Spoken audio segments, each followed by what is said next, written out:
what if the unthinkable were true? Imagine waking up tomorrow to headlines confirming that chemtrails are real and elites have been secretly poisoning us through airplane exhaust. It sounds like science fiction, but let's explore the mind-bending implications of this scenario. First, we'd expect to see undeniable large-scale health effects. Hospitals would be overwhelmed with patients showing similar, unexplained symptoms. Epidemiologists would scramble to link these illnesses to specific chemicals in the air. But here's where it gets interesting. What if these effects weren't immediately apparent? What if the chemicals were designed to have subtle, long-term impacts that only become visible after years or even generations? This leads us to a surprising possibility.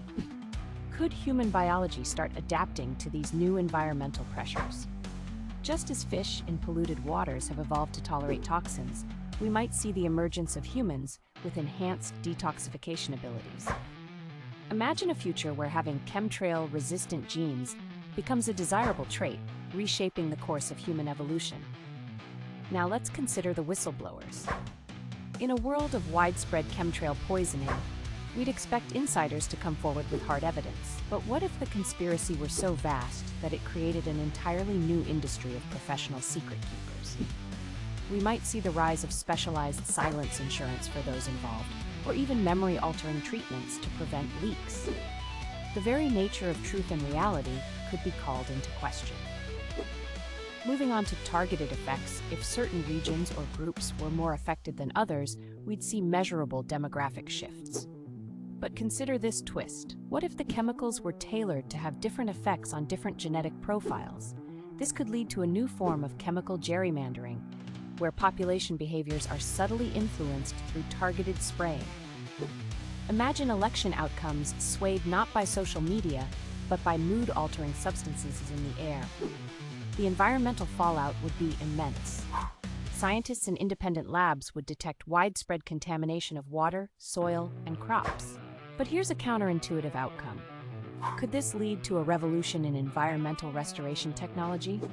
We might see the development of superplants engineered to rapidly detoxify soil, or atmospheric scrubbers that could clean our air like never before.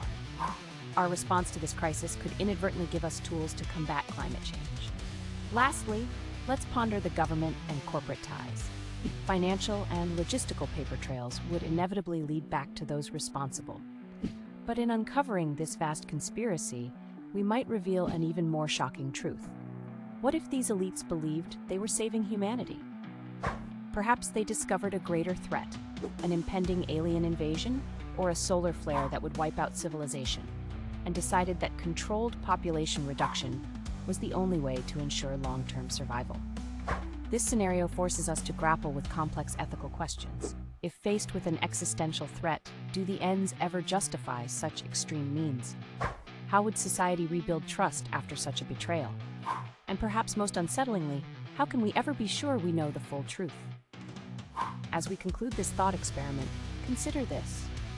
In a world where chemtrails were real, the very act of questioning reality becomes both a survival skill and a revolutionary act.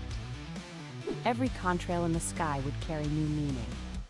Every illness a potential clue. Our relationship with the air we breathe, once taken for granted, would be forever changed. So the next time you look up at the sky, ask yourself, what secrets might those streaks of white really hold? And how prepared are you to face a world where the unthinkable becomes reality?